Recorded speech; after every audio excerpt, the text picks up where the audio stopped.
read, W being write, which overwrites, and A being append, which allows us to append a file instead of overwriting a file.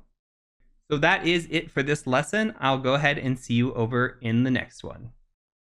All right, let's talk about classes and objects. So Python is what is known as an object-oriented programming language. So pretty much everything in Python is an object. And we can use what is called a class to be what is like an object constructor. And we can use that to help create objects. And this is a little bit easier to explain once we actually demonstrate this. So we're going to create a couple of files in this lesson. And the first thing that we're going to do is we're going to do a mouse pad. And I am going to create a file called employees.py. And in this, we're going to go ahead and declare a class. I'm going to save this here. So let's do class employees, save it. And we're going to go ahead and hit enter and just tab over. And we're going to do this define and 2 underscores, init or init, 2 underscores again. And we're going to put some parameters inside of this function. And we'll talk about what the init function is here in a second. Let's go ahead and let's think about having employees. So the first parameter we're going to define is called self. And then for our employees, we might want to know the employee's name. We might want to know what department they work in. We might want to know their role in that department, their salary, and maybe the years that they've been employed. So we'll do years underscore employed. And just like a function, we'll add the colon here at the end. And we're going to go ahead and tab. And then we're going to define all of this. So let's go ahead and say self.name is equal to name. So we're creating methods here, which you'll see us use in just a bit. We're going to do self.department equals department. And you should get the gist at this point. Self.role is equal to role. Self.salary is equal to salary. Self.years employed is equal to years employed. Okay, so let's save that. So all classes have a function called the init function. And this is always executed when the class is being initiated. So we're going to use this init function to assign values to object properties. So what we're doing here is we're creating these parameters within this function, and we're also building out methods that we can use once we import this class. So let's go ahead and close this out, and we're going to open up another mouse pad. And we'll just call this something like our employees.py. You can call it whatever you want. And I'm going to go ahead and do my shebang at the top. We'll do bin python 3. Save that. And from here, I want to actually import the class that we just built. So what I'm going to do is I'm going to import this. And we're going to say from employees import employees. All right. And we can make a couple of employees here. So let's set a variable of E1 for employee 1, and we'll just do employees. And I'm going to stick with the Bob's Burgers theme from earlier. We'll just say we've got Bob. Remember, we're declaring Bob's name. His department, we'll say he works in sales. We'll say that his role within that department is the director of sales. And we'll say his salary is $100,000 a year, and that he has been employed for 20 years. And we'll do another employee, and we'll say that this employee is Linda. She is an executive. She is the Chief Information Officer, or the CIO. She makes $150,000 a year. And she has been with the organization for 10 years. So we can do some stuff with this. We can go and say like print e1.name. Let's save this, make sure everything works. Come in here. Actually, let me close and reopen this because I forgot my ampersand on this. And we'll come back, and now we'll go ahead and do Python 3 r employees. And you'll see that print e1.name is pulling down Bob. So we're using the name method that we created with our class. So we define that within that class. So now we have the ability to pull down information based on the class that we built. So we can also do something like print e2.role, and we should get that role printed out for us. So if we see e2 role, we're getting that she is a CIO. So that is accurate statement here. Let's see if we could open both of these. Let's open also employees.py, and we have both of these here now. So it's a little bit easier to see. We've got our function, our init function here, and we have all of our methods that we've defined. Now we can build upon this within this class. So let's say if we wanted to make another function, if we wanted to say something like define eligible for retirement, and we just said self in here as the parameter. What if we said something like if self.years employed is greater than or equal to 20, then we return true, because if the person has worked with us for 20 years, then they are eligible for retirement. Otherwise, if they haven't, then they haven't earned their retirement yet. So we can look at an employee and see how long they've worked with us, and we can save this here.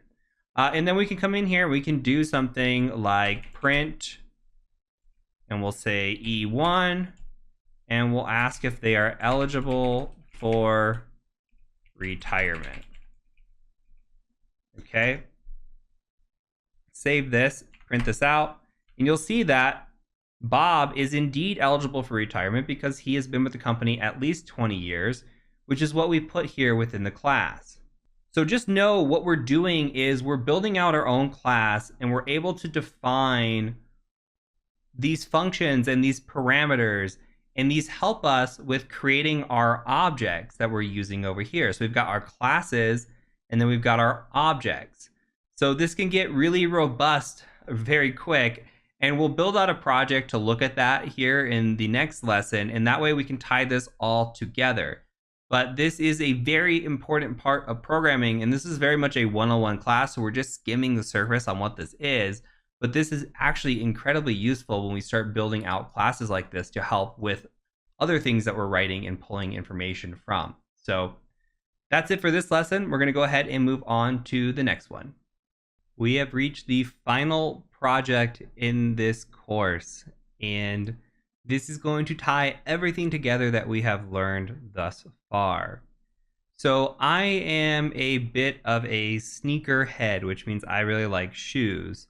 And so what we're going to do is we're going to build a budget app using classes and objects, and we're going to see what shoes we can afford based on how much money we have. So we're going to go ahead and start with the class, and we're going to just make a new file. We'll do mousepad, and we'll call this shoes. I can type shoes.py, open that up, and we'll also open up a new window as well, or just a new tab here, and we'll write in both of these. So for this one, we're going to go ahead and just define a class of shoes. And I'm going to go ahead and just save that so I see the colors. And here we're going to define our init statement. And we're going to just say self. And then we're going to have a name, our name of our shoe, and the price of our shoes. And within this, we're just going to define self.name equals name. This should all look familiar so far. And self.price is equal to price. What we're going to do with the price, because we'll run into an instance where this is going to be taken potentially as a string, we're going to go ahead and just give this a float. We want to make sure that we are assuming this is going to be a float of a price here. Let's go ahead and define a few more things. So I want to define a budget check. and I want to make sure that we have the budget here. So what we're going to do in this instance is we're just going to say self, and then we'll also add in budget here. And we'll come in here and we'll do a check first. We want to make sure that we are given an integer or a float here when we are asked for the budget. So we can say something like if not is instance. And what this means is we're saying if this type is not what we're specifying here, then we're going to go ahead and reject this and close out of the application. So the is instance looks for a type and returns a true value. But if we say is not true, then that's false. Remember our truth tables, and thus becomes invalid and closes the app. So what's going to happen is we're going to say budget, and we're also going to look whether budget is going to be an int or a float. And if it is not one of those two things, we're going to go ahead and print out invalid entry. Please enter a number, something along those lines. And then we'll exit the application. So let's say that we have a budget and we want to also know how much money is left over if we buy the shoes. So we can define something like change, or what change is left over. And we could say something like self budget on this as well. And we can just return our budget minus our self.price. So remember, we declared self.price up here. Now we're calling it and we're just saying, hey, I want to return the value of the budget that we have minus the cost of the item that we're purchasing. Okay, only a couple more things and we'll be done with our class here. So we also need to purchase it, right? So let's define buy, and we're going to do self budget again. And here we're going to do a self.budget check. And we'll check our budget. And what we'll say is if our budget is greater than or equal to self.price, then we're going to print out. We'll do an F string here, and we'll just say you can cop some, and then we'll do self.name. So the name that we'll provide here. This will all make sense once we tie it all together. Okay, and then if our budget is equal to the self.price, then we're going to just say print out you have exactly enough money for these shoes. Otherwise, we can do else. Now we could go through this whole thing and give a statement and say, well, what if we had no money, or what if we didn't have enough money? But in this instance, we're just going to print out the situation of you can buy these shoes and have, we'll give a $sign here. We'll say self.change, and we'll give a budget left over. So we'll say left over, just like this. All right, and then when we exit the application, we can say something like exit, and we'll just give a statement, thanks for using our shoe budget app. Now, this might not make any sense yet, and that's okay. Let me make this a little bit bigger. And so what we're doing here is we're defining our init, and in our init we have a name, which is going to be the name of the shoe, and a price, which is going to be the price of the shoe. So self.name is equal to name, self.price is going to be a float because we're expecting, potentially it could be our price of our shoe could be $2.99 or $100.99. It might not just be a perfect number, so we want to use a float. We have our budget check here. We're just checking the is instance. We could, in theory, add to this budget check and make sure we have enough funding before we come down and do the purchase. Would probably be the logical way to do this. But in this instance, we're just using really beginner logic, and we're just coming through and we're just saying, hey, If this instance isn't an integer or a float, like somebody types in a string, then we're just going to go ahead and reject this. We don't want any, we have no interest if this is no integer or a float here. Then we're going to define our change. So if we have money left over, like if we have budget minus the price of the shoe, then we're going to go ahead and give some money back. And then we're going to buy the shoe as well. So we're going to have our buy option. As long as our budget is greater than the price of the shoe, we can buy that shoe. And if the budget is equal to the price, then we have enough money. If it's not, then we'll actually have some money left over here. Unless it's the instance of not having enough money, and then it'll just exit the application because we haven't told it to do anything else. And then it'll also thank us for using the shoe app. So that's part one. We have defined the class. Now, could we build this out all in one thing? Yes, we could just write a script out for this. We could code this and make it into one easy script. But what this will do is allow us flexibility. This is where object-oriented programming comes into play, because we don't have to continue to repeat ourselves. And what we're following is what is called the dry approach, the don't repeat yourself approach. And so what we're doing is maintaining everything in a class here, and then we'll call that class and make it very easy on us instead of having one crazy long script that is potentially repetitive and a lot more difficult to go through. So here we're going to just open this up, and I'm going to call out a shebang on bin Python 3. I'm going to save this, and I'm going to call this shoe purchase.py. Save that. Now, we're going to import from our class that we made. So from shoes, import shoes. And let's define a few variables. So let's say low is equal to shoes. And for the low price shoes, we're just going to say we can buy some and ones. And we can buy those for $30. For medium price shoes, maybe we can purchase some Air Force Ones. And for those, maybe they're $120. And then for the high price shoes, maybe we're interested in purchasing some Off-Whites. And those might run us $400. And from here, what we're going to do is we're going to do a try statement. Remember, we've done a try statement before. And we're going to say try. And we're going to say shoe budget is equal to a float of an input. We're going to ask for an input here. So this is all tying together. We'll say, what is your shoe budget? Do a question mark there. Tie this together. And then we're going to do an exception.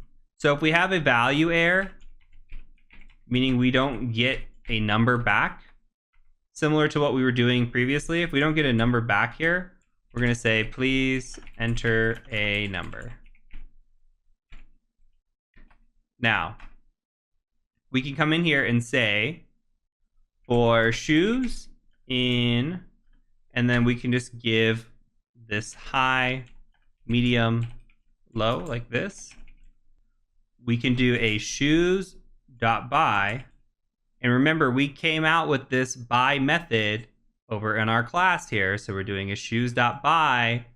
Going to go ahead and check all this for us. And we're going to say shoe budget.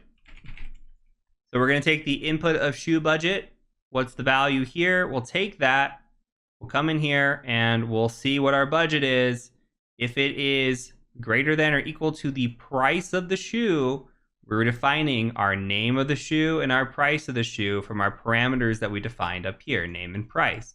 So we're saying, hey, the name and the price. So is the price of the shoe, is it at least the amount of our budget? And if it is, we can buy that. And we'll check in the highest order and then go in the lowest order. If you flip these and you put in $400, it would just keep telling you that you can only buy the low price shoe. So you need to make sure it's in the highest to the lowest order in this example. And so it'll check, do we have enough money to buy the $400 pair of shoes? No? Okay, and then do we have enough money to buy the $120 pair of shoes? No. Do we have enough money to buy a $30 pair of shoes? So we'll go through that and iterate in this loop to see what we can or can't buy. So let's go ahead and save this, and we'll save shoes.py, and I'm going to go ahead and run this. Hopefully I have no typos. We'll do shoe purchase, sorry, and run this, and I do have a typo. And so if I come back in here, I forgot to close off my F string, so let me save that. Now let's try this. What is our shoe budget? So let's give it a few different options. If we said our shoe budget was $30 exactly, well, it's going to say that we can cop some and ones, and we have exactly enough money for these shoes. Thanks for using the shoe app. What if we had $31? Well, we could still cop some and ones, and then we can buy these shoes and have $1 left over. All right. What if we had $450? Well, we can buy the off-whites, and we can buy those and have $50 left over for our budget. So hopefully this makes sense. I know this is a lot of information, and this, again, is just a 101 course. So we're just kind of dabbling in the object-oriented programming. And if you continue on with Python from here and you start getting into more complex material, then you could build upon what you're learning here. So try to think of something that you might want to script out like this or write out like this, and think of the logic behind it. I highly recommend going and doing coding challenges or programming challenges and try to increase the logic and the ideas behind what you're trying to build. And that just takes practice. All of this takes practice. It's one thing to watch and follow along with somebody. It's a whole nother game to go out and do this yourself. So start thinking of some things that you want to build. Really use your Google skills. Look at Stack Overflow and look at some Googling and some Redditing, and just try to piece together the logic that you have in what you want to build. So highly recommend building upon this. This is a great language to learn and very flexible, and I hope that you continue on with this. Okay, before we get hands-on, I have to give you a little bit of death by a PowerPoint, but it's for good reason. So we need to introduce the 5 stages of ethical hacking. These are the 5 stages that you will go through on every assessment. So before we do that, let's first make a big note. From here on, we are moving into the ethical hacking portion of our course. We're going to learn malicious things. Please only use the information learned in this course for ethical purposes. Do not attack your neighbors. Do not attack anybody that you do not have explicit permission to do so. You can and will get into trouble for doing that. So with that out of the way, let's talk briefly about the 5 stages of ethical hacking. So we start up at the top, and we actually start with what is called reconnaissance. This stage is also known as information gathering, and there are 2 different types. There's active and passive. Now, passive is saying, like, going out to Google and searching for somebody. Say you're given a client and you want to look at their Google, you want to look at LinkedIn, you might be looking for, I don't know, a picture of their badge or an employee's name, or maybe an employee's Twitter page. That's all passive. You're not actually going out to the company's website and doing anything active against it. Now, active reconnaissance kind of falls into place with the second phase, which is scanning and enumeration. Now that is active. That is where we go out and we take tools such as Nmap and Nessus and Nikto, and if you've never heard of any of those, that's fine. But we take those and we scan actively against a client. Now what we're looking for are open ports, vulnerabilities, different items. And with what returns on these results when we do this scanning, we also perform what is called enumeration. Enumeration is just looking at items and digging into them to see if we can find anything of value. Say that there is a web server running on port 80. We see port 80 is open and it's running something like Apache 1.2, which would be really, really outdated. We would go out to Google and we would say, Google, do you know if Apache 1.2 has any exploits for it? And we would do research. That's the enumeration portion of it. So once we do our information gathering, we do our scanning and enumeration, then we move into the gaining access portion. This is also known as exploitation. We will run an exploit against the client or against the vulnerable service or whatever it may be to try to gain access into a machine or into a network, into an environment, etc. Once we have that access, the process starts to repeat. We do scanning and enumeration again, and we also want to maintain that access, right? So if we were to get kicked out, okay, or a user shuts down their computer, how do we maintain that access so when they turn their computer back on, we still have access to it? And then lastly, there is the covering tracks. You want to delete any logs that you may leave behind. You want to delete any kind of malware that you upload, which is more important as a pen tester. Any accounts that you create for any reason, you want to delete those as well. You really just want to clean up, is a good way of putting it. Covering tracks is the more hacker way of putting it, but as a penetration tester, you really just want to clean up. So we're going to go heavily through steps 1 through 3 in this course. We'll also cover 4 and 5 briefly, but the process and methodology never changes, regardless if you're doing network, if you're doing web app, or if you're doing a different type of assessment. It's all similar in this 5 stages of hacking. The tools might change, the attack methods might change, but the overall methodology is always the same. So that's how we're also going to structure this course. We're going to go in first and we're going to talk about information gathering and reconnaissance. Then we're going to move into scanning and enumeration, and then we'll start with exploitation and do that repeatedly till we get it inside of our heads and it feels almost second nature, right? Once we have all that done, we'll do some practice boxes, give it a go, see how we do. We'll move into the internal side of things with Active Directory. We'll start working with our web applications and our wireless, and we will touch on the maintaining access and covering tracks, but you're going to see this methodology over and over, and you might also get this question on an interview, to describe the 5 stages. So it's important to know these. It's just something that every ethical hacker can rattle off pretty quickly. So have this written down, think about it, keep your wheels spinning, and let's go ahead and move on to our first section, which is going to be information gathering / reconnaissance. Let's learn some cool tools, some Google Foo, and just what kind of information we can actually gather on a potential client. So in this section, we are going to be talking about information gathering. And all the information gathering we're going to do in this section is going to be passive. So I'm calling this passive recon or passive reconnaissance. I wanted to give a brief overview of what we're going to be covering and talk about some high-level topics before we get into the weeds and really dive into our target. So let's talk about the different types of passive recon.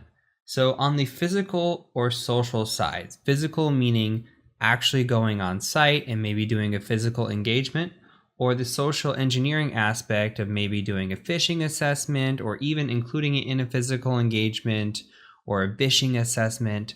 Just gathering this information from the physical social aspect is incredibly useful. So we have location information. So we might utilize something like satellite images, or often we'll go on site and do drone reconnaissance where we fly a drone around and try to gain information. And what we're really after with these images of this drone recon is we're trying to find out, hey, what does the building layout look like? Are there badge readers? Are there break areas? Does security exist? Do they have somebody posted out up front? Can you just walk right in the door? What does their fencing look like? Are there areas where they're just leaving the doors propped open? Where do people go out and smoke in these break areas? Because those are a good place to just walk up to somebody, light up a cigarette, even if you don't smoke, and just start a conversation, and then tailgate right in with them into the building. Now, the other aspect of this is the job information. So we might be looking for employees online. I might want to know somebody's name, job title, phone number, who their manager is. I try to get a good idea of what people look like. So if I see them on site, I have a good idea who they are. I also look for pictures. So I cannot tell you how many times a badge photo is posted on LinkedIn or somebody posted on Twitter. You can see all the memes out there about people posting their photos at work, and it's bad. It happens all the time. I see it to this day. So we're looking for badge photos. I'm looking for desk photos, computer photos. I had a situation once where somebody took a picture of her watching a game at work. She was watching a basketball game at work, and the basketball game was on her computer, and on her screen there, it showed all the different tools that they utilized at work. She had a work application open in this photo. There was a desk in the background. You can see different things, and it just gives us information. And that's really what we're after. What kind of information can we gather? Now, this course is not a course on physical or social, so I kind of wanted to give a high level of what to expect. We won't really be doing a whole lot of this in this course with this type of information gathering, but these are the things that you should be looking for. So if you are tasked with a physical assessment, do go out there and look for satellite images, try to get a good feel of the building layout, and also try to get a feel for who the employees are, who maybe the IT manager is, in case you're going to say, you know, I work for IT. They might ask you who your manager is. You might need to know those names. And of course, look for pictures. If you can find a good badge photo and what that looks like, you can make a fake badge go on site, and you'll be way more passable with that badge. But sometimes they don't even look. It could be drawn in crayon. So from there, let's go ahead and talk about what we will be doing a lot of, which is the web and host. So when you get a web or a host assessment, the first thing you really should do is what is called target validation. So we're going to be targeting something on bug crowds. We're not really going to focus on this, but what we're going to do in the real world is we would validate the target. Now, there are situations where a client will give you an IP address or a website, and they might fudge it, right? They might accidentally fat finger it, put the wrong number, put the wrong letter in the website, and then guess what? You're off attacking somebody else's website.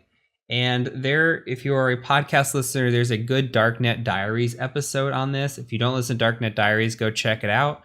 There's a great episode with a guy named Rob Fuller, aka Mubix, and he talks about getting the wrong IP address on an assessment and attacking the wrong people and actually gaining access to that machine, which is a really, really big screw up on both parts, right? So you should always validate your targets. On top of this, when we're doing our web and our host, on the web side, we're going to look for subdomains, and we'll talk more about that as we get into it. But we can do that with Google, we can do that with Nmap, Sublister. There's so many different tools that we can use, and we'll cover some of the tools and how to do it. Get a little deep into that as well, especially as we get into the website of things. There's fingerprinting. We need to know what's running on a website or what's running on a host. What kind of services are out there? Are they running a web server? What's that web server? Is it IIS? Is it Apache? What version is it? Right? Are they running, what ports are open on their machines? Oh, they have FTP open. What version of FTP is open? So we need to fingerprint machines and kind of understand. But on the passive side, we're not touching any machine, right? So we're not going to be doing much scanning against a host. We just have to utilize what kind of information might already be out there. So if we go out to a website, it's on the border of active, but as long as we're not scanning it, in my book, it's still passive. So we will cover some of the passive/active side in this section, and then when we get into scanning, we'll get way more active with it. Lastly, we're going to hit heavy, especially in the beginning, on data breaches. Data breaches are the most common way when we're doing an external assessment that we get into networks. Absolutely by far. When we talk about data breaches, we're talking about breached incidents from the past that have leaked data. Again, these are like Home Depot, Equifax, LinkedIn, all kinds of breaches that are out there that have had credentials dumped, and then those credentials become available to us eventually, and we try to utilize those to gain access, or at least utilize the usernames to gain access. Nowadays, most of the time, there's not going to be an easy just scan, find something vulnerable, and exploit it on the external side of the house. So we're looking for these data breaches and this information that we can gather. And this is why information gathering and then enumeration and scanning, most important by far. The better scanning and enumeration that you can do and the better information gathering you can do, the better hacker you're going to be and the better you're going to be at your job. So take these first two sections really serious. So we're going to start in with identifying what our target's going to be for this part of the section. And then we're going to go ahead and start talking about data breaches and why they're important and go deeper into that. And then we'll go off some of these tools that you see here on this list and really dive into those. So I will look forward to seeing you in the next video when we identify our target and get some information gathering started.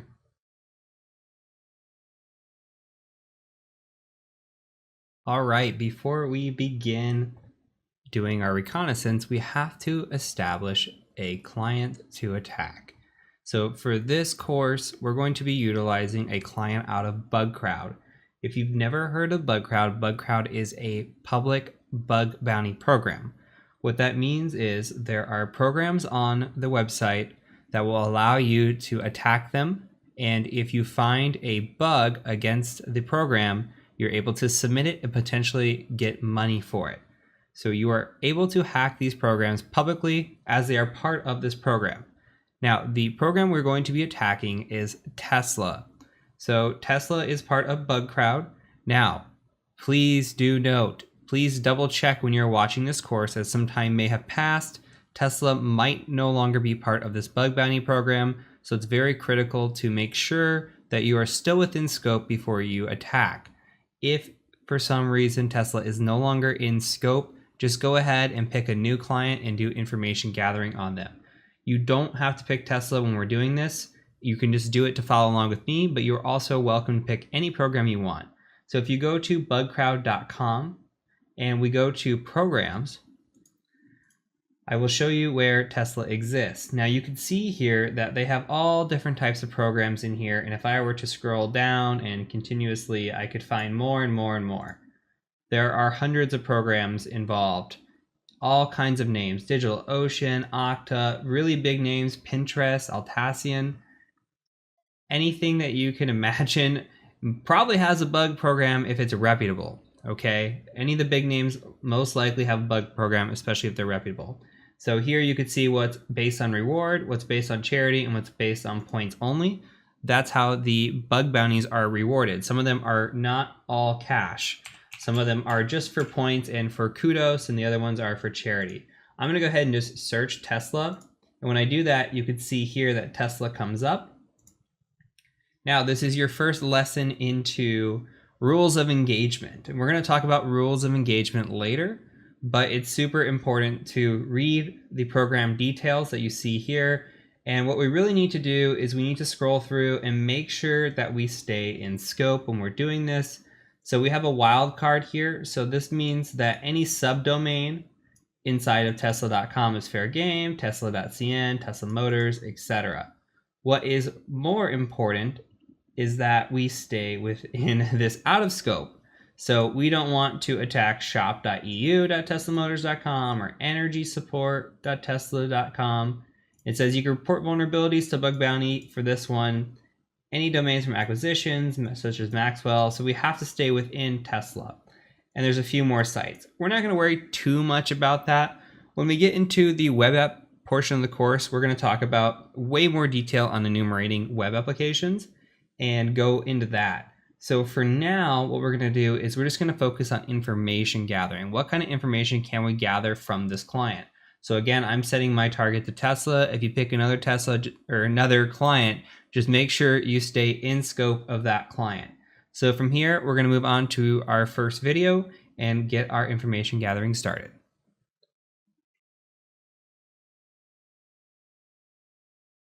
Welcome to the email OSINT section. We're going to talk about discovering email addresses. And this is something that I do on a weekly basis. So I'm going to show you the most common tools that I use to actually look up email addresses and try to find people, and what you can do to kind of verify email addresses. So I'll show you some of my favorite tools and concepts.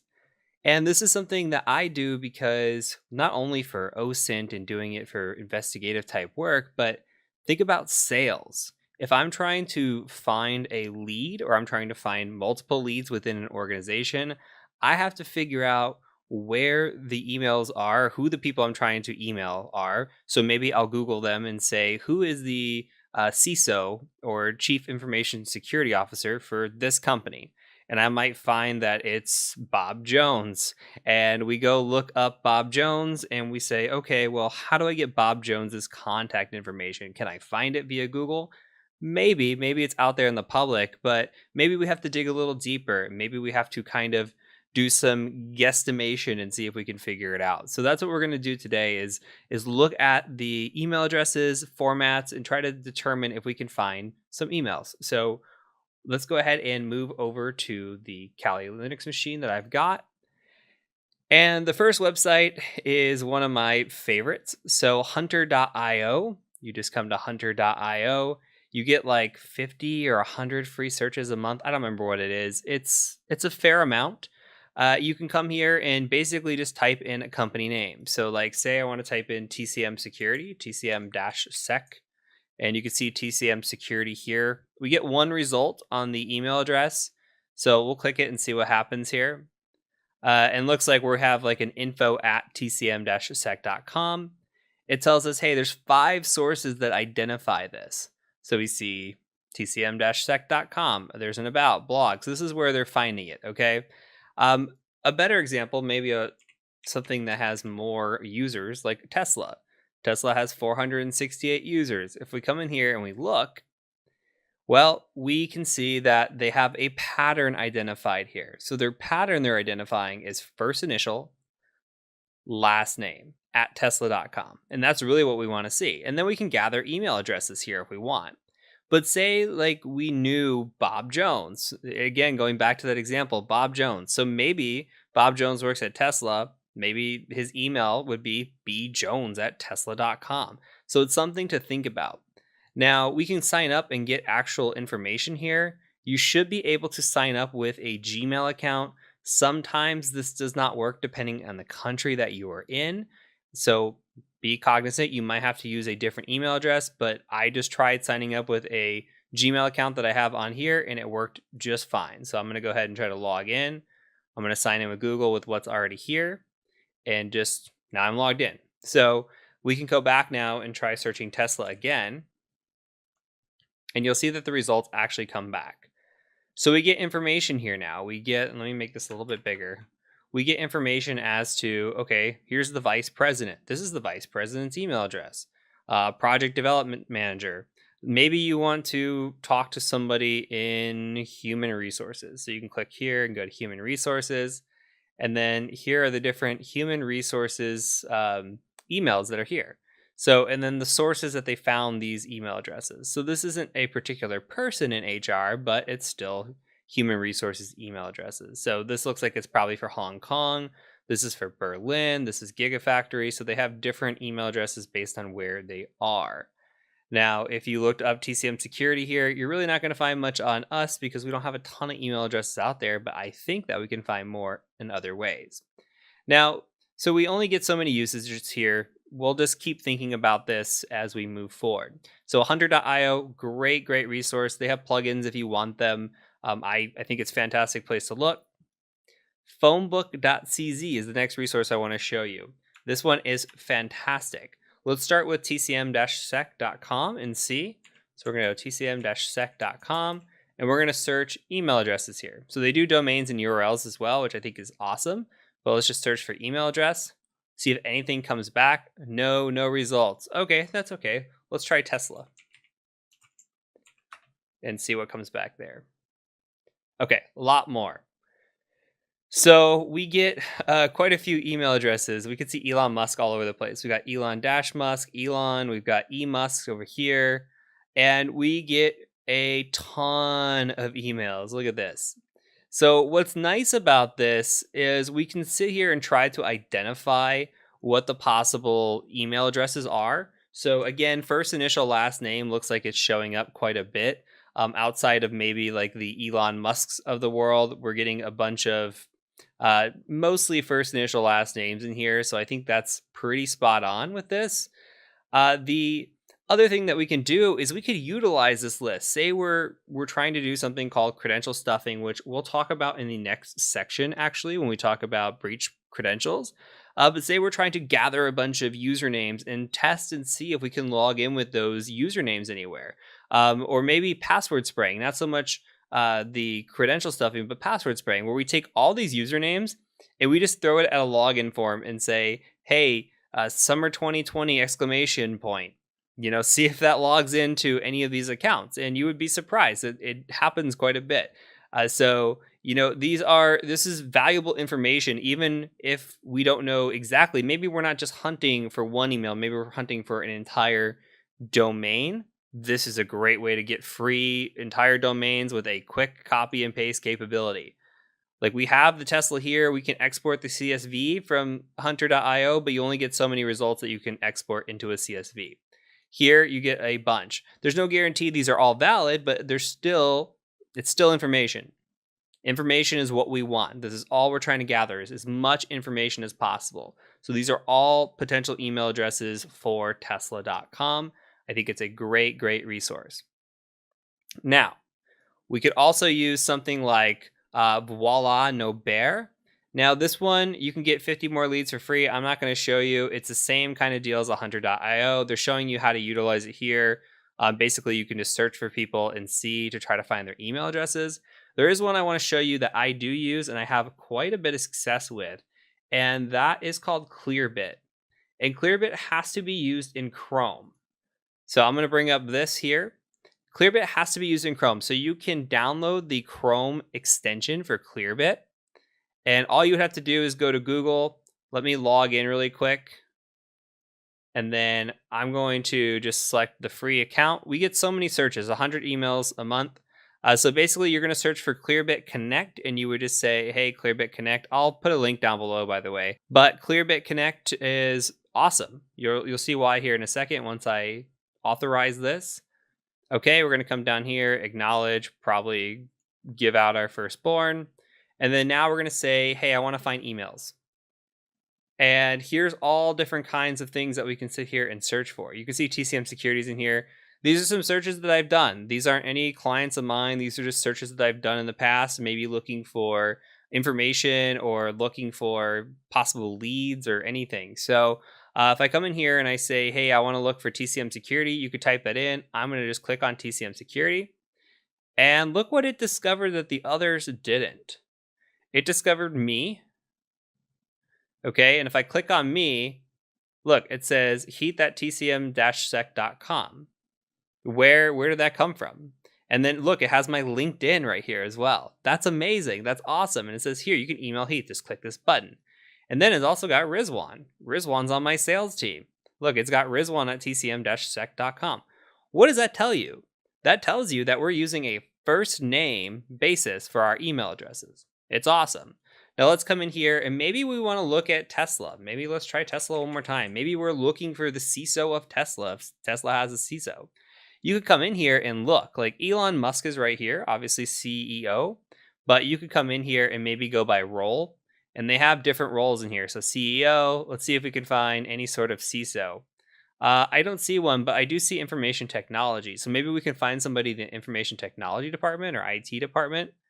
And then here we go. We've got quite a few IT people. Here's a CIO. This could be somebody of interest that we might want to reach out to. And we could just scroll through this list and find people. So say we want to reach out to the CIO. Just click on this.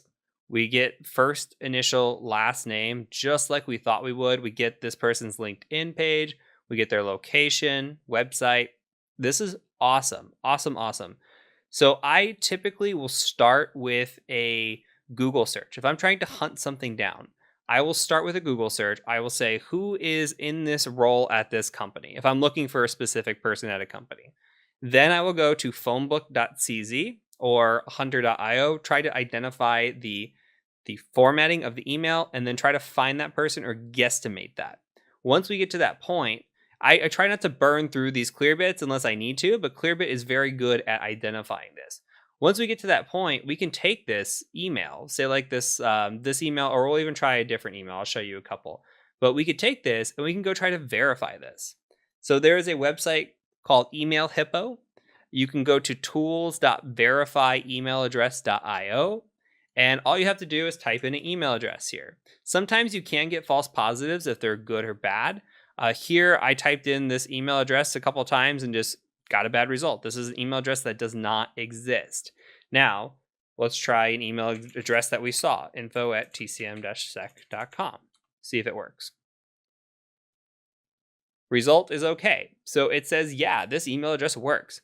So we're verifying that this is up. So say that you get somebody and you see that they have a potential email address, you can come here and try to verify it first and see if it works before you go fire off an email. You don't even have to fire off an email. You don't have to do anything or interact. So this is the benefit. Like if you're from a sales perspective and you're doing OSINT here, this is the benefit of not having to email, waste your time, get it rejected. You can come in here and just validate. If you're doing an investigation, you don't want to interact with the person or company that you're investigating. You want to come in here and just verify without any interaction. This is the way to do it. Same thing with this website here, emailchecker.net/validate, email-checker.net/validate. Say, hey, checking the email. I put the same email address here. You can see it says bad. We could try again with info@tcm-sec.com and see if that works. And it says okay. So again, this is doing a great job. There are possibilities of false positives. There are so many searches that you can do per month on these, I do believe. They have APIs, which is nice if you want to automate this or script this out. But I think this is fantastic. This is great stuff. Now, there are plenty of other ways to verify email addresses. In the next section, we'll talk about that even more as we talk about breach data. Because if somebody shows up in a data breach, guess what? That email address has been used in the past. If you look at something like a Have I Been Pwned, which we'll talk about in the next section, and they show up, guess what? That person's email address has existed. So we're trying to verify if an email address exists, who that address might belong to, etc. Now, this has been from a business perspective. Some of this hunting down of emails may be more difficult to do if you're trying to find a specific individual. That's where breach data comes into play in a lot of this research. And what I'm going to show you in the next section, we'll try to hunt down individuals with maybe having loose pieces of information like a name or a username or something along those lines. Breach data can come in handy very, very well. So this is kind of scratching the surface. Now, there's one last thing I want to show you, one last little tip and trick. Do not underestimate forgot passwords. Do not underestimate them. Let's go to Google, for example.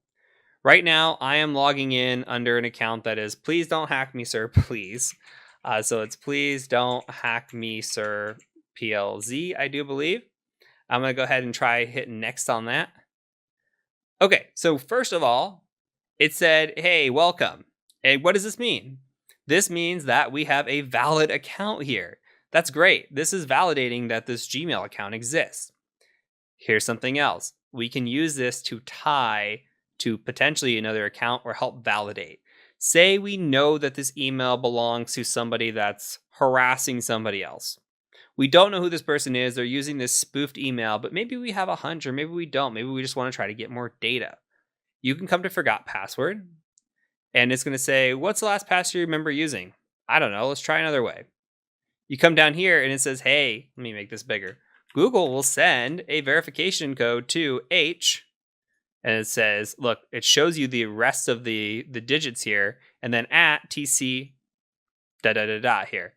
That would give you a pretty good indication if you're tracking who your subject is, that this email could tie to somebody else. Look, this is heath@tcm-sec.com. Okay, so this email belongs to me. This is tying back to me. Now you have another point here. So if you knew about this email address and now you have the link, the connection to guarantee that this person, this is evidence right here. Say you were doing something, which we'll learn about again in the next section, where you're looking through breach data, you find a username that matches this email address and also matches this email address, but people can reuse usernames. There could be multiple people who use the same username. So you need to verify or some link. This would be a proof of a link between those, a pretty strong proof if you ask me. If you can say, hey, I identified 2 email addresses with the same username, I did an account recovery, came in here and saw that this had this same first character and first domain name, I think that's a pretty strong correlation. So Things to think about, wheels to be spinning. Try to identify email addresses in any way possible. We'll cover this more in depth in the next section. And I'm really excited because password hunting is one of my favorite things. So let's go ahead and move on to the next section when we talk about password OSINT.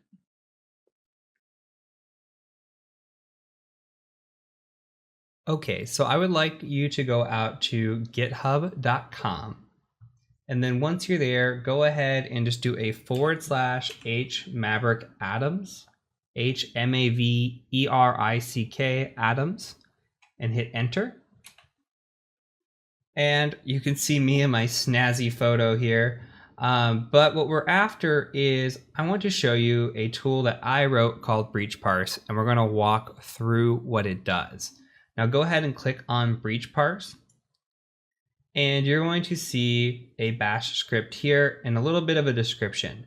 So you do not need to download this. Let me preface with what we're doing here. This magnet link, you're going to need a torrent, some sort of uTorrent or BitTorrent, and you'll need to download this. And it's also something along the lines of 44 gigabytes extracted. It's a huge file. So you don't have to do this. You can just watch and follow along.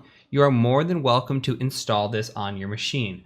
I'm going to show you what it looks like. So I'm going to go out to my applications and my files here. And then I have put this into my opt folder. So if you come into opt here, and then I've got breach parse.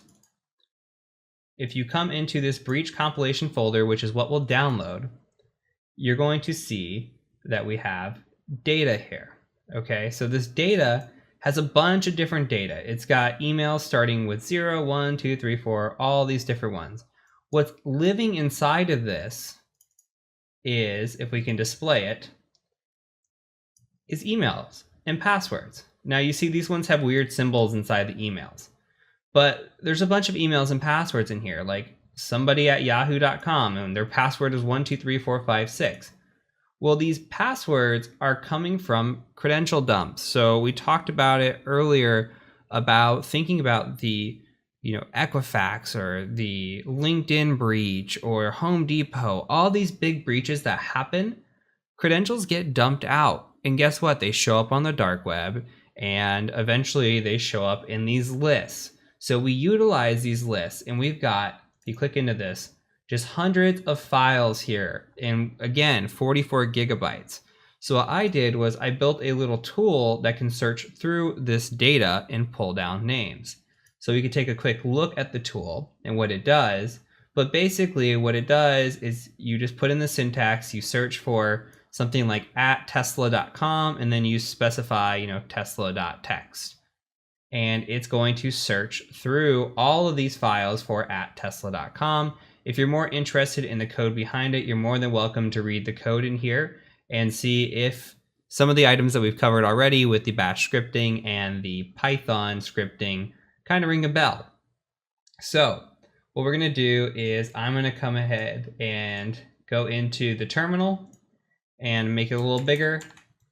And then I'm just going to change into that opt folder, breach parse. I'm going to run breach parse. So breach parse here.